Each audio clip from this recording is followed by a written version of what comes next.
We're not doing good in entrepreneurship, in green economy, in creative economy, on the industrial academia linkages. So it's 3-0.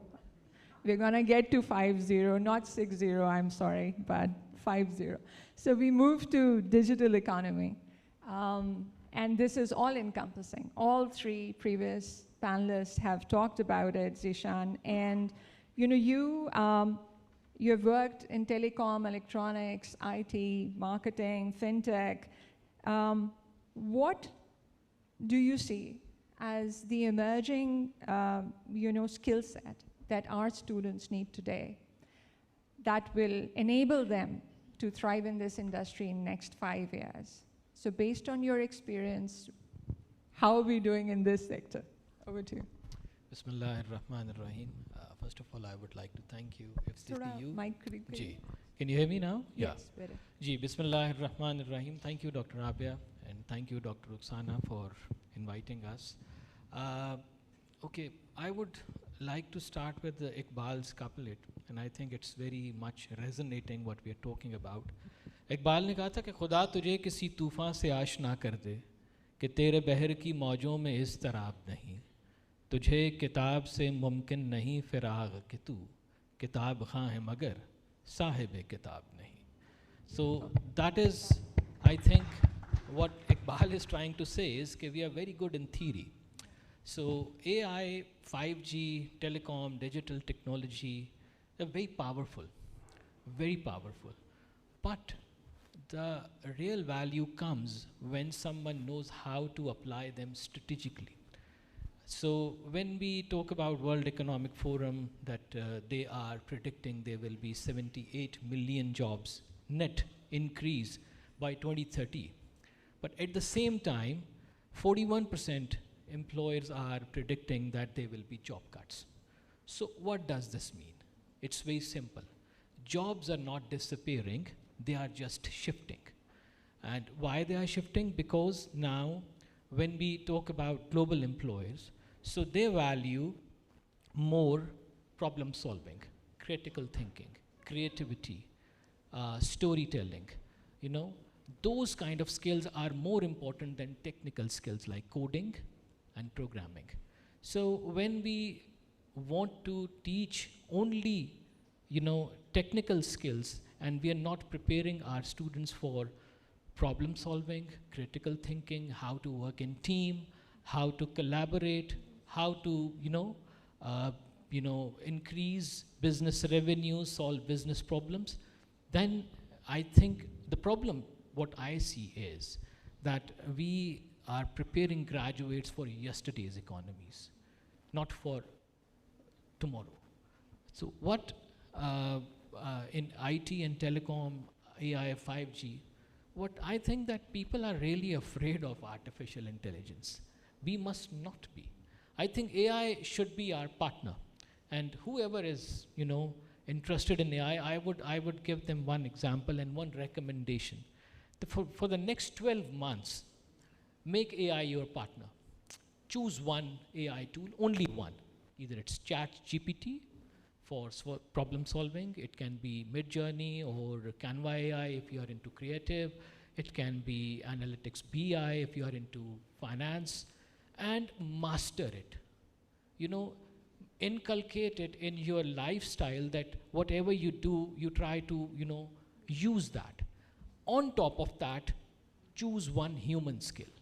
It can be problem solving, it can be critical thinking, it can be how to emotional intelligence, and work on that. Of course, all of us being humans have those capabilities, but unfortunately, we are so much overwhelmed with the race of getting grades and getting degrees. Students are so overwhelmed that they stop working on those human capabilities, human skills, which are very important. And once you combine that AI with your human skill, that is your passport for future. You will be ready. Then you don't have to be afraid, because AI will not replace anybody's job. Only that person will replace your job who knows how to use artificial intelligence better than you. So The problem is that we need to work on the skills which are basically more cognitive.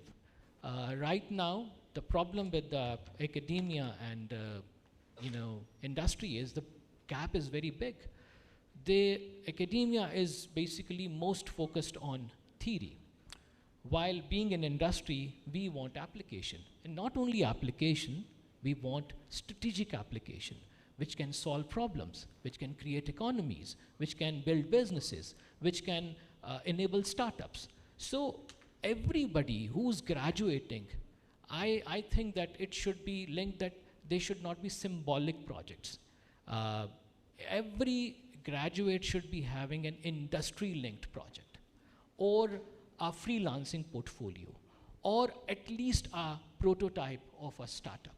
If we have that kind of environment, which is more application-oriented, coupled with that cognitive skills, I think we have the largest population, younger population. 68% of population is less than 30 years. So it's a great opportunity, a very big opportunity for us as Pakistanis.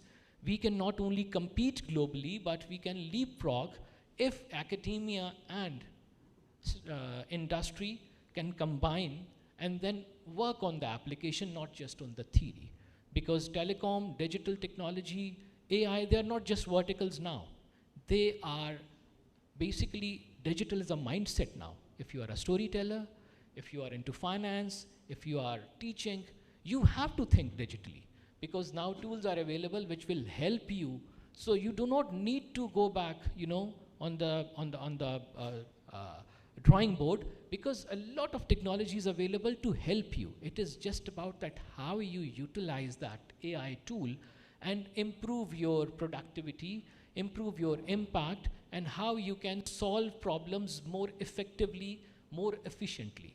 So, because I go to a lot of talks, people talk about AI will, a lot of people are confused also that what artificial intelligence will do, because we have seen a lot of Hollywood movies and we think that AI will control. So that is general AI concept is maybe 100, 200 years away, because what AI cannot do is they cannot tell you that why a person is crying while listening to a piece of poetry. They don't have empathy. It does not have that kind of emotional skill. That is only human skill. So we have to combine it with that. And if we do, then we'll be future ready, which unfortunately right now we are not. I believe that industry-linked projects, any freelancing portfolio or a prototype of a startup, if we make it mandatory for our preparing with the graduates we are preparing, if we do that, we make it mandatory for them, then it will help them in order to be ready for the industry. Thank you. Thank you so much. That makes it 4-0. Lastly, Aezaz, you have led through multiple technological and generational shifts. You've seen as to how workforce has changed. You hire some of the best grads from Pakistani universities. How has the workforce expectations changed over a period of years? And are we producing graduates that are ready for meeting those expectations? Thank you. Thank you, Dr. Rabia. Is my mic working? Yes. Assalamu alaikum ji. It's nice to be Thoda back here. kareeb kar lein, please. Sorry? Kareeb kar. It's nice to be back here at FC College after 58 years. I was a student here. Yeah. Thank you. And the first thing that struck me when I walked into this hall was that how well lit it was. Our classrooms were never this well lit. So it's a beautiful surprise. Nice to be back here. Dr. Rabia, let me sort of put things in the right perspective by going back to how I got into this. And I started an IT company 47, 48 years ago. And it was a ridiculous thing to do because of 2 or 3 major factors. The first one, of course, was that computers were banned in Pakistan at that time. So I started a business in a technology which was banned in Pakistan. It had been banned for 8-9 years when the first computer came in. And the Pakistan government in its wisdom said that these could cause so much unemployment, it could ruin the economy. And this wisdom went on for a long time. Secondly, there was nobody who was either teaching software development or programming or computer science. Computer science was still being evolved. I think it was about 8 or 9 years after I started the company that the first batch of graduates from studying computer science came out and was available. So, and the third, of course, there was no demand for IT, but it was a passion for me, and I wanted to do this. As Omar said, it was not easy to find investment, but I found enough to at least start a company and struggled through it. The challenge was creating the demand and then training the people to fulfill that demand. Something which I thought, because I had a background in it, I had worked with IBM for 5 years and they had made me into a software engineer, so I could teach it. That it was interesting to make it. So that is when I started my first partnership with academia. Now, academia in Lahore in 1977 was not what you have here today. It was a lot different. You didn't have so many subjects. There were some classic subjects they were being taught. There were not many colleges, not many universities. But, and we were hiring people.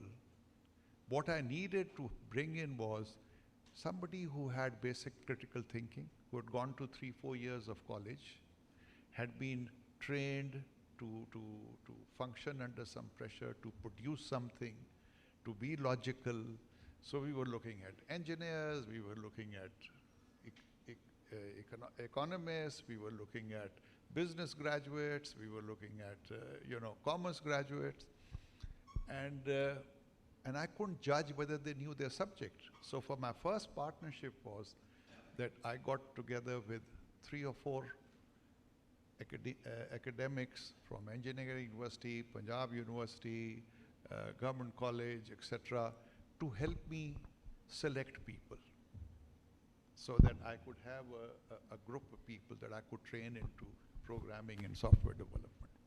And that sort of partnership survived since then. Our dependence was complete. We are one industry, and there are many others like us, where our plant, machinery, our assets, everything is people. We don't have anything else. That's all we have. And they come to work every morning, and they go back in the evening, and you don't know whether they'll come the next morning. So it's not something you can protect and sort of herd and put behind walls. That's the kind of work that we do. So it's the minds that we get engaged with us. So there was a natural sort of collaboration with academia. Our selection criteria, I said, was simple. They should have an aptitude. They should want to do this. Not many people even wanted to do software development. They said, we don't know what this is. We don't know what programming is. We've not even heard it. 99% of the people who joined my company for the first 6, 7, 8 years had never seen a computer before. And that's the business that I was trying to run. But it worked. The second part of this industry is that it has the highest acceleration of knowledge in it. In the last 47 years of the existence of Systems Limited, we have had to reinvent ourselves at least 9, 10 times.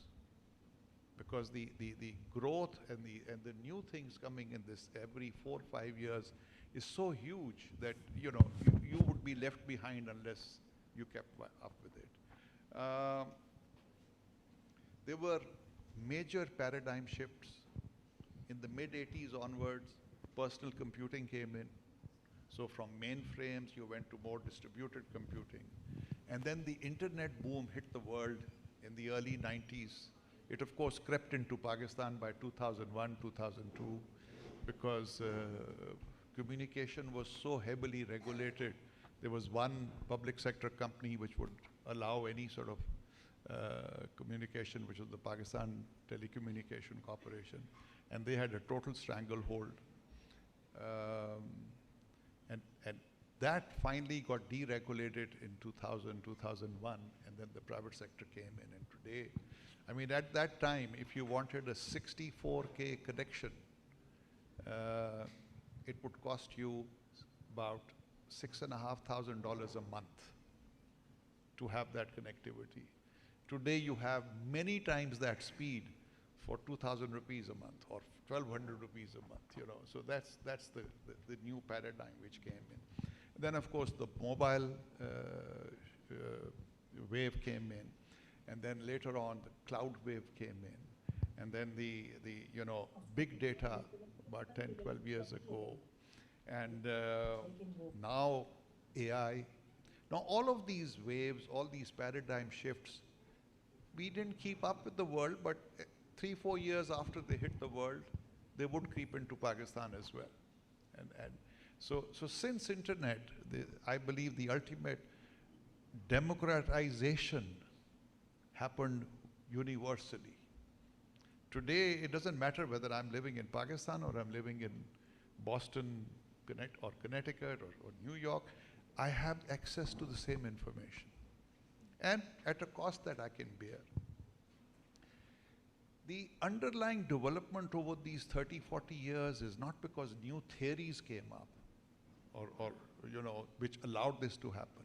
It was only because the cost of computing and the speed of computing went up astronomically.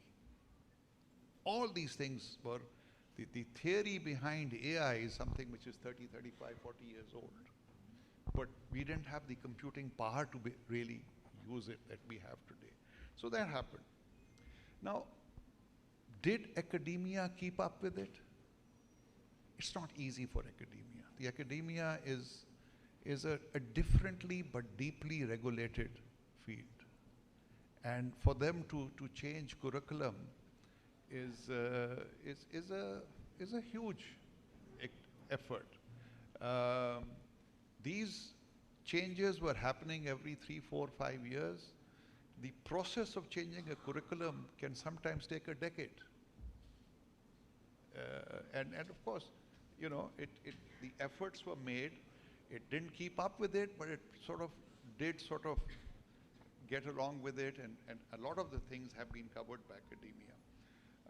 Some basic courses, of course, remain the same.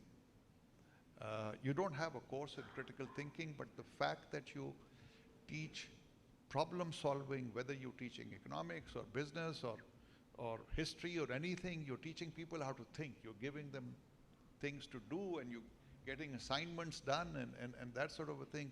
That's what we need. The industry, any industry can teach some of the other stuff. The platforms, the new platforms, the technologies, the new programming languages, we can teach them. But the basic thing is what we depend on faculty to do.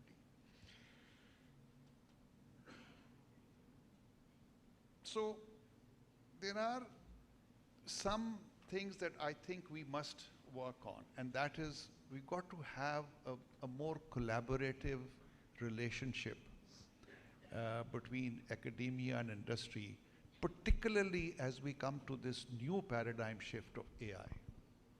Because this, previously, when the cloud computing came or the internet computing came, it meant new techniques to be taught. And the industry could do that. They could train their people into it. We could have boot camps for it. We could have in-house training for it. We could do that. But now with this coming in, and because the impact of AI is beyond IT, it's in everything. As was stated earlier, it's going to be used in media, it's going to be used in creative economy, in the climate economy, in industry. It's going to be used everywhere. So there needs to be a collaboration where we can come up with the method and not take a decade to do it, but to quickly bring about curriculum changes which embed AI into everything that is taught at a college or a university without making it into a 5-year degree, but keeping it at a 4-year degree or 3-year or whatever you do. But we've got to do that.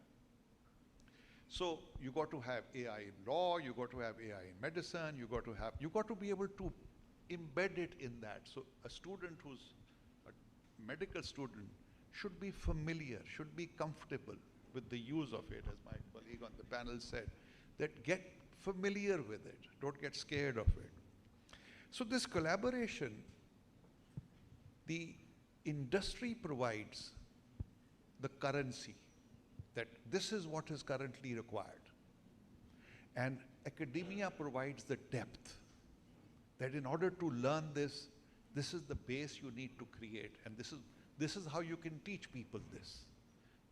The industry can't state that teach it in this manner or teach it in that manner, 10-hour course or 20-hour course. They can only say this is what is needed. So the collaborative plan has to be more operational and inspirational. We've been talking about it forever. I've been to 20 panels where we talk about industry, academia, collaboration. It doesn't happen to the extent. The industry's dependence on academia is solid, because we are the consumers of your product. But the academia's dependence or even interaction with the industry is normally not that much. And that needs to change, because we don't have an option now.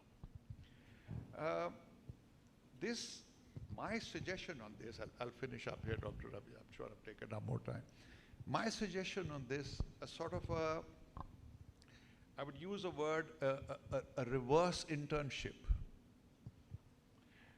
I would love to see the academia absorb people from the industry for a semester at a time into the college to come and say what we want, so that we are able to communicate that. And similarly, an academic coming into industry for a semester and working with us to determine what is it that we need. So if it gets down to that operational level, and I tell you, this has to happen across the board, not just in a software company. It has to happen in a filmmaking company. It has to happen in a manufacturing company. It has to happen everywhere. If we can break through that, and if we can find a formula for doing that, we will get into the next generation of students. But remember, when you start this, its impact is going to be 4 years later. It's not going to happen immediately. And I would strongly urge whoever can be involved in this to look at this as a possible thing. I'll stop here. Thank you so much, Aezaz. So, ladies and gentlemen, I'm on your side. I'm from academia. But this is the industry. And unanimously, you have heard all of them say that our curriculum is not aligned with the industry needs. And we're not training our students with the skill set that is needed for the workforce expectations of not only today, but 5 years, 10 years down the line. One word I would say is that, thank you for the empathy that you show towards academia and the curriculum. That is not so easy to change because of the over-regulation that we face from the Higher Education Commission. It is not easy to change curriculum.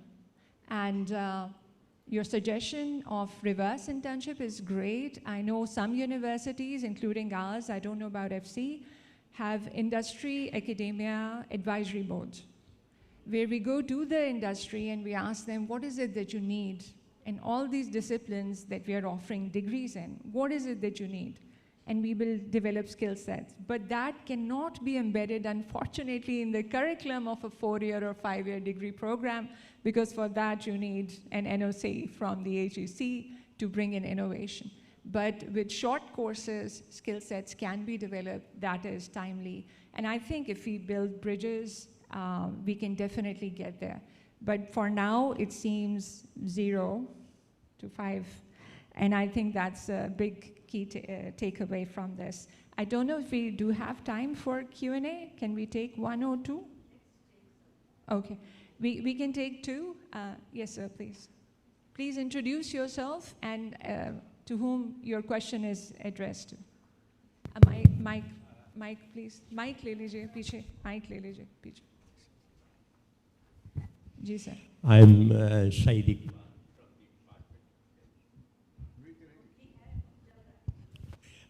From the Department of Chemistry. I have some experience in industry as well. So my concern and question to the panel, how we can bring industry and academia closer together? Because we have advisory boards at FC as well, and we have been talking about to closely collaborate with the industry. We have been going to industry and asking them to sponsor some of the, but industry, they are very, very reluctant to fund the research activities at the universities. There are few examples. I have also worked for industry for about 10 years, pharma industry, and there was a unit established nearby Peru, Askari pharmaceutical industry. And they have spent about 2 billion in early 90s on that.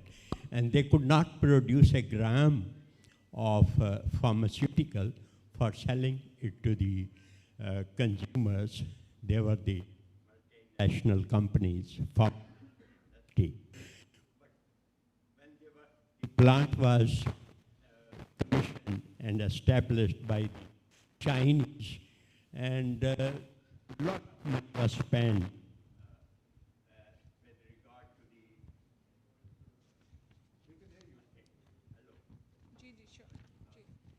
Yeah, we got your points. Okay. Take it. So then I had the opportunity to work in that plan. And one of the technology which was brought from China, the company paid about 7 million just to buy the technology on paper. And when I joined, looking at the past of that industry, they could not produce a gram of the material that was aspirin and paracetamol. But I demonstrated the management that the technology they bought for 7 million from China, I could produce that material on the table, and they were astonished that how it could be done. So my question is how to connect industry with the academia. We have been talking about, we have been discussing all about, but there is no mechanism available. Sure, how we should connect with the industry. If industry come to university with a problem, I think our universities are capable because universities are the centers where multiple expertise are available at one center, and multiple technological facilities are also available. Sure. So I think universities will not disappoint industry if they come with the problem for the solution. Absolutely. Thank you so much. You. Thank you so much. Can we collect one more question, please, from the audience? Ji. Achal, ji. This is Furqan. I'm the CF over here at the university. What I would like, this is an addendum to the earlier question by the faculty member, and this is how to sustain industry interest in any academic institution or university. What we see is a connection made, but we don't see it sustaining over a period of time. Like you said, it takes 4 years to see the impact, but is industry that patient as well? Sure, thank you. I think this will be it, but you can please engage with the panelists over lunch. So Umar and Zeshan, I would like you to take these questions. Firstly, is industry averse to research? And secondly, how can we sustain industry's interest, in the project?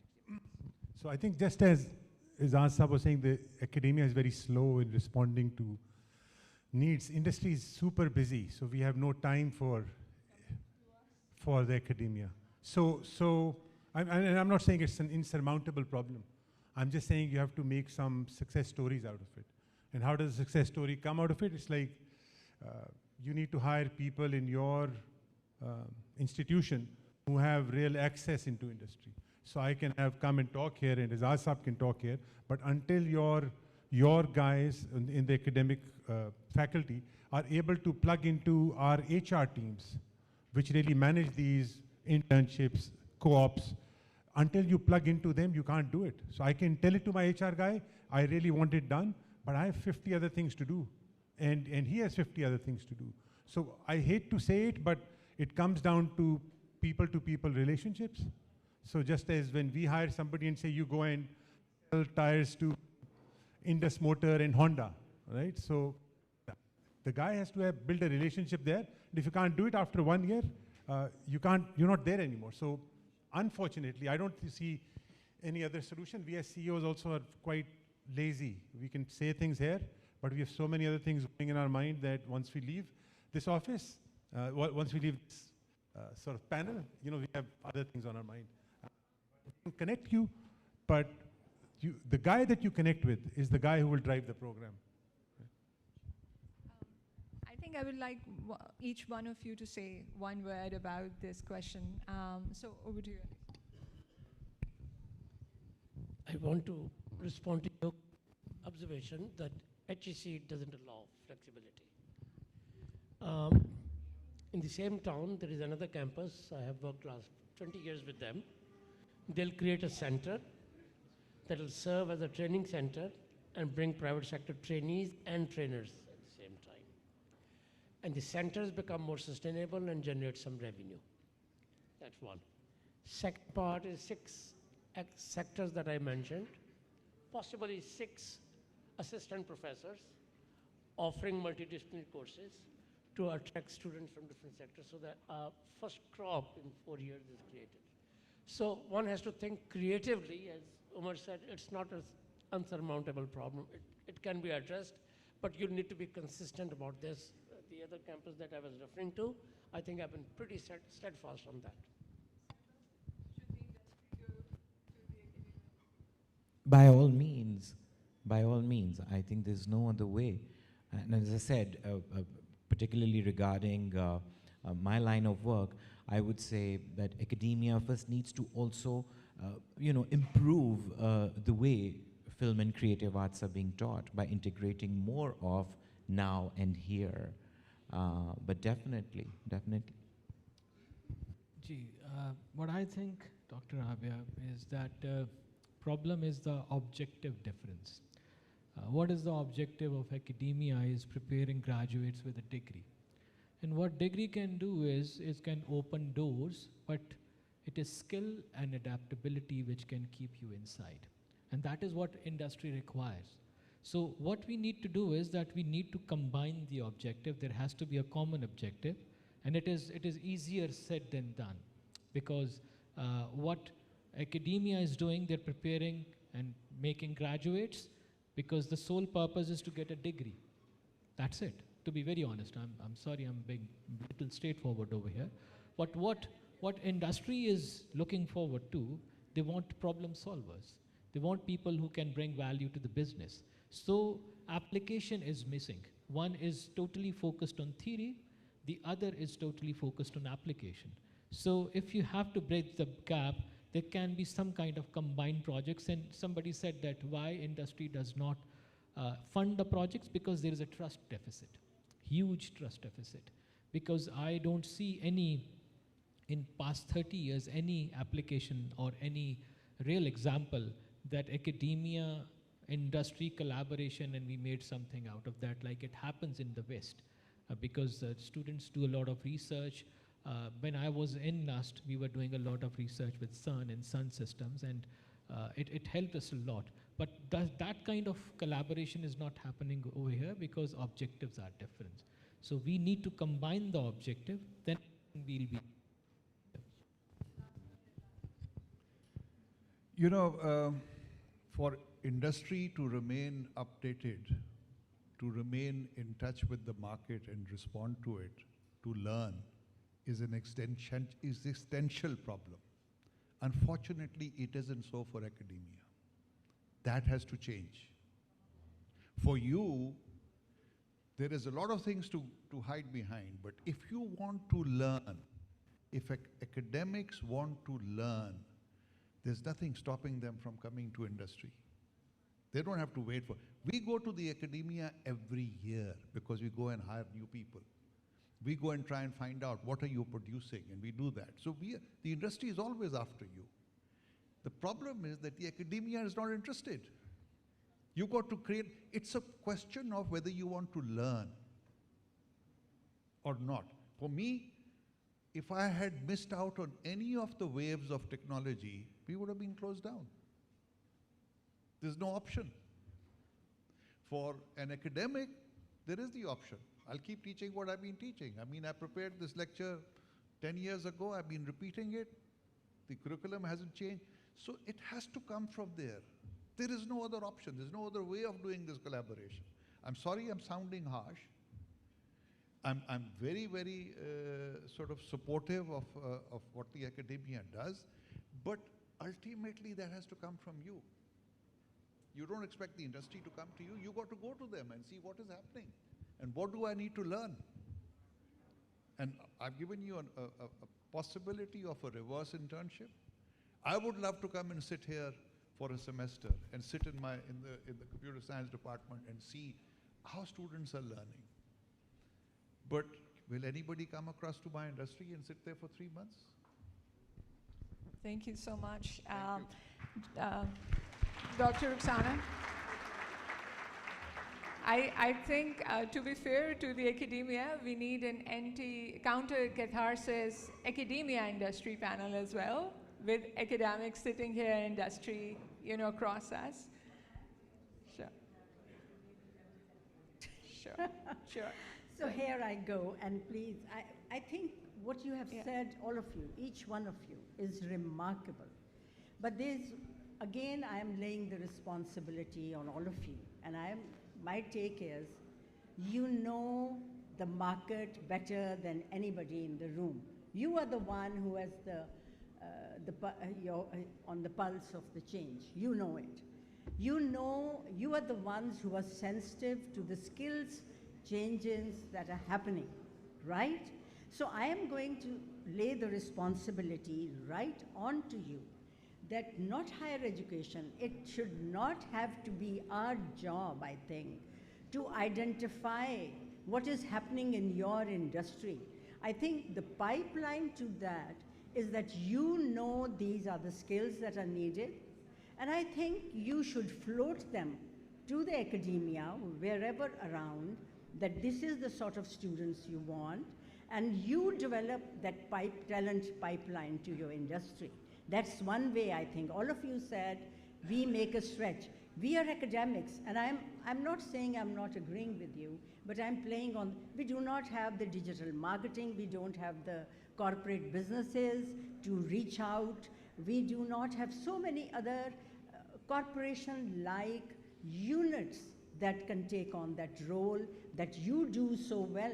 You'll do a small thing and you'll spend millions on branding and reaching out. Unfortunately, our industries are too vested in human capital development, and perhaps you could take on that role. So please think about it. Thank you so much. Thank you so much, everybody. I am very quickly going to take you through one more slide, if you bear with me, about the skills. And if you stay on I am in the meantime going to invite our chief guest, Arfa Sayyida, onto the stage. You don't want to go to the stage, Arfa? Please. It's going to be a big jump for you. I'm not very comfortable with that chair. Arfa को ले जाएंगे आप? हाँ, ये मर्द का ही का काम है, पर जवान मर्द चाहिए सी. I think it will do a great honor to the panelists themselves to have.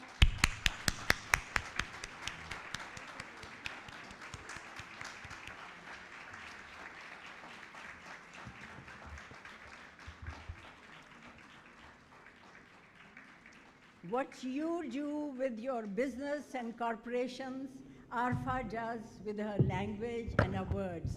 But before I come to ARFA, may I go through just one more slide about core skills that you were talking about and some of the deficits, I think, that still exist in what you have said about some of the skills that we need. And I think that need was not highlighted enough. You see the core skills on the side. These are the 10 core skills you have been repeatedly talking about. I hope they are visible on the screen in front of you. They aren't? ये please front की screen चलनी चाहिए.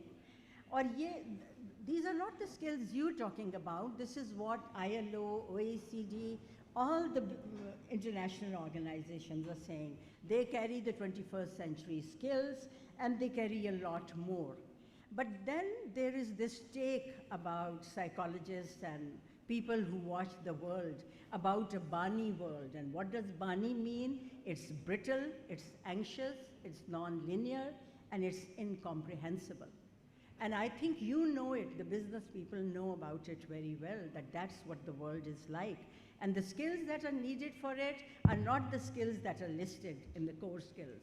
Most of them are like, and I think I was very impressed with one of you who talked about empathy and emotional intelligence. That's not a skill that's listed in those core skills by the World Organization. Systems thinking, I think that's your company, Aezaz, but systems thinking is a very different approach to creativity and critical thinking. And then I think two more very important skills is contextualization, which we do not have the capacity, neither do we cultivate. And I think intuitive decision making. We have all the big data, we have everything in our fingertips, and yet I have noticed in this volatile world, it's the intuition that you carry that makes the difference in what is going to take forward. But then with AI, and if you talked about job skills changing, this is from ILO. Yes, they are changing, they are shifting, but we are yet not to worry. We belong among the poor nations that are not effective. But our university graduates will be. Our university graduate because their job requirements are going to change. So what do we need for an AI world? Just to let you know, I think if you don't, Aezaz and all of you, our faculty is 100% AI literate. We were the first ones, I think, to do it. And all thanks to Vice Rector's support who went along with the program. So we have embedded it into our teaching and learning. And yet what is missing, and nobody talked about it, is ethics and an ethical reasoning. I think no matter what technology or businesses you do, without integrity, the character of the human mind, and a whole person approach, we have as universities to take that forward with all that you say. And that is why somebody like Arfa Sayyida is of immense importance, because what she talks about mostly is cultivation of this ethics, this mind, and the whole person. So Arfa, if you could just enlighten us with a few words.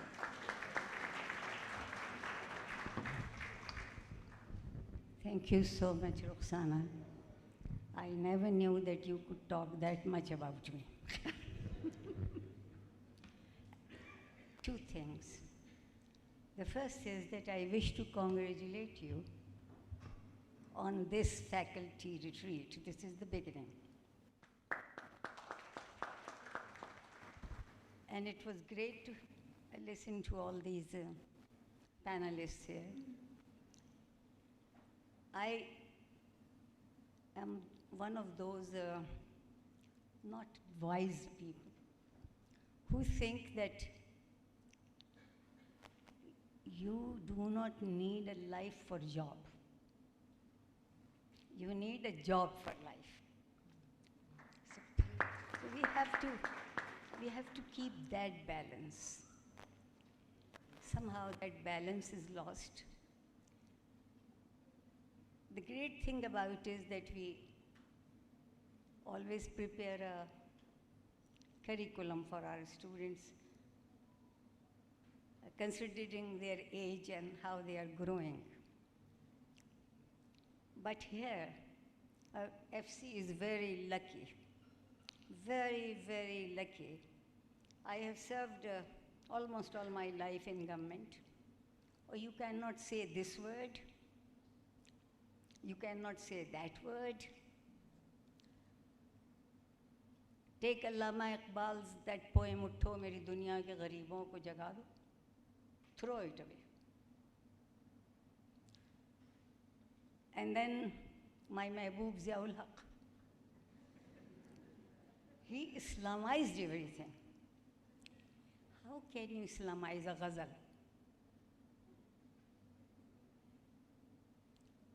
Moments, one couplet कि तुम मेरे पास होते हो गोया जब कोई दूसरा नहीं होता.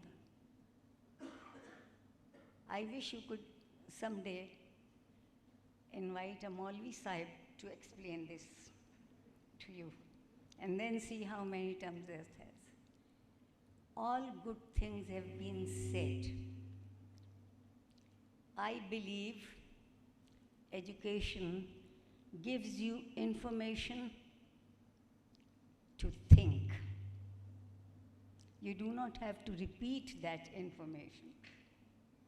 You have to ask questions from that information and then create your own questions of your own time, of your own day.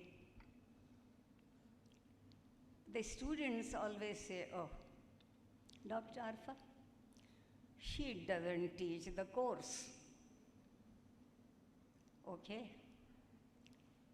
I don't teach the course, then how much you know after this course? Oh, we learned a lot. The two dichotomous things. My basic uptake is free the teacher. Free the teacher. The teachers are not that irresponsible that they will start teaching Manto's most difficult short story in the day one. Sure, Manto is vulgar. And I asked a very, very educated person, sir, life is vulgar. It's not Manto. He sees that side. Let me thank you and congratulate you for this level of faculty. Retreat, the building is beautiful. All of you were always beautiful. And we should have to really start trusting each other. We start from a premise of doubt. It's difficult for us to trust. Please, make your students to ask you questions, as many questions as they can ask. No problem whether they are silly questions, meaningless questions. If they are asking silly questions, then the teacher is somewhere not being successful. The teacher's job is not to pour information into your mind. Education, to me, is the best way to make our students think, and thinking comparatively. Comparisons, not only of times, but of opinions. Oh, you take a name of Karl Marx and then see what happens to you, especially in government service. Understand him. You can reject. You can reject, simply reject, but understand. I think my job in a classroom is that I should make them understand where the curriculum is directing them. And if in my each class, if they ask 3 wonderful questions, I'll go and congratulate myself that I was successful today. They really asked me a good question.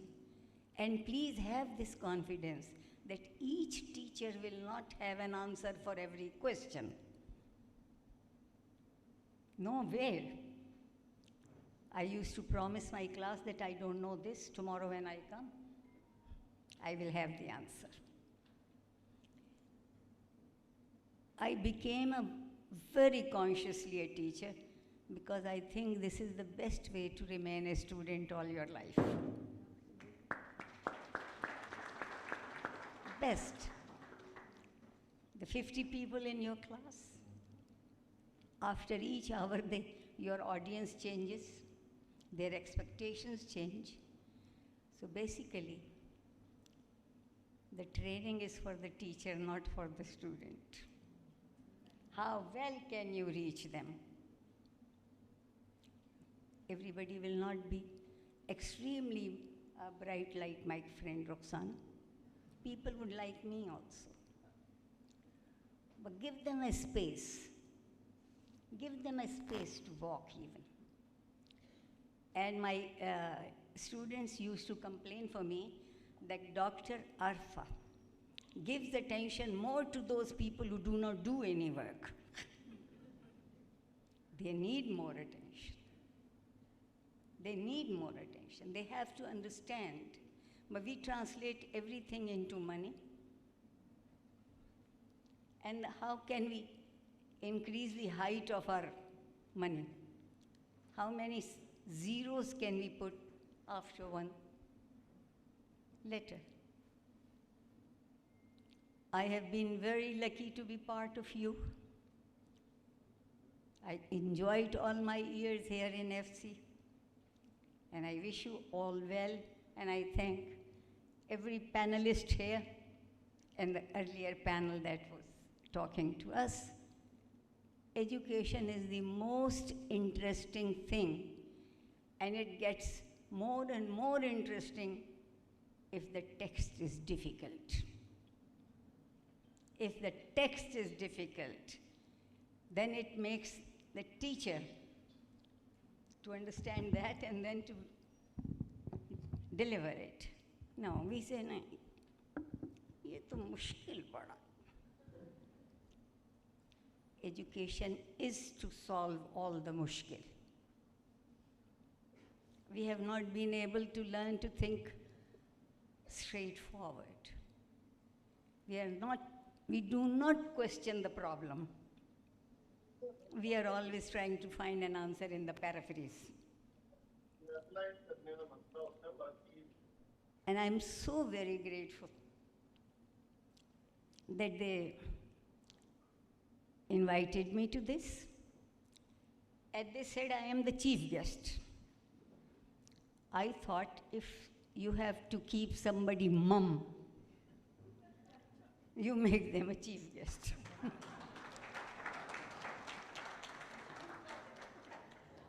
I'm very grateful to each one of you. And it is such a pleasure to be among teachers once again. Thank you so very much. I'm ended. Thank you. And we invite you all to lunch now if, the lunch is ready with lots of other fun stuff to do. And I cannot thank enough each one of you, starting with Arfa, who agreed to come to the faculty retreat, and all of you for your wisdom, for your insight. But please don't forget to reach out to us. We'll be waiting. Thank you so much. Dr. Trimble is here. May I request for one thing? Please get 2 cases of stairs that we can easily climb. Thank you. Can we have you all downstairs for a photograph?